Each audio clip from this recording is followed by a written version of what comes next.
আসসালামু আলাইকুম। কেমন আছেন? ভালো। হ্যাঁ ভালো। এটা পাখি, এই তো সে পারে। চশমা কোনটা? চশমা এইটা কোনটা দিয়ে আমরা লিখি না? এটা এটা দিয়ে তো লিখি, এটা দিয়ে লিখি না। এটা এটা আমরা চোখে পড়ি, এই যে চোখে পড়ি। হ্যাঁ, এই যে ফারিয়া। আচ্ছা, ফারিয়া আক্তার বুদ্ধি প্রতিবন্ধী, ইন্টেলেকচুয়াল ডিসএবিলিটি। এই সকল শিশুরা বোঝে, বলতেও পারে, কিন্তু বুদ্ধিমত্তার প্রয়োগ তার বিহেভিয়ার বা আচরণের ক্ষেত্রে সবসময় সে সঠিকটা পারে না অ্যাপ্লাই করতে। তো তাদের জন্য দরকার পুনর্বাসনমূলক চিকিৎসা।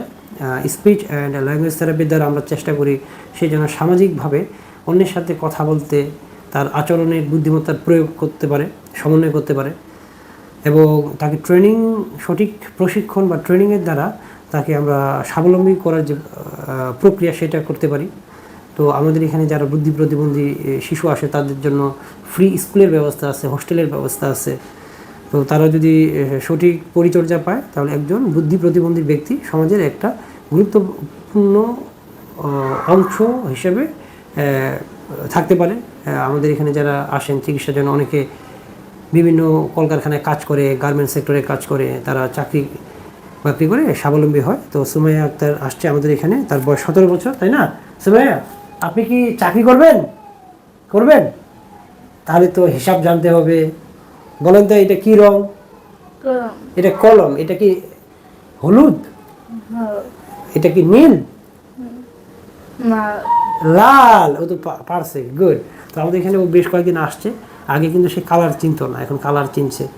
তো একজন ব্যক্তি যদি পরিবারে প্রতিবন্ধী হয় তাহলে সেই পরিবার যেমন দুশ্চিন্তাগ্রস্ত হয় এবং পিছিয়ে যায় সমাজ থেকে, একইভাবে আমরা সমাজের অংশ। সবাই একটা পরিবার, একটা সমাজের অংশ। আমাদের সমাজটা পিছিয়ে পড়ে।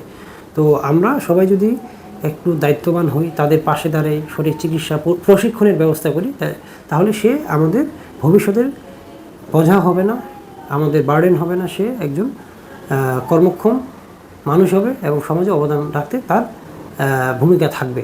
তো আপনার পরিবারে কোনো ব্যক্তি বা শিশু যদি বুদ্ধি প্রতিবন্ধিতায় আক্রান্ত হয়, আমাদের সাথে যোগাযোগ করতে পারেন। আমাদের 103টি সেন্টার আছে সারা বাংলাদেশে, প্রতিবন্ধী সেবা ও সাহায্য কেন্দ্র নামে, এবং 39টি উপজেলায় আছে। তো এই সকল প্রতিবন্ধী সেবা ও সাহায্য কেন্দ্রে আপনাদের জন্য সবসময় আমরা আছি, সকাল 10টা থেকে বিকেল 5টা পর্যন্ত। ধন্যবাদ।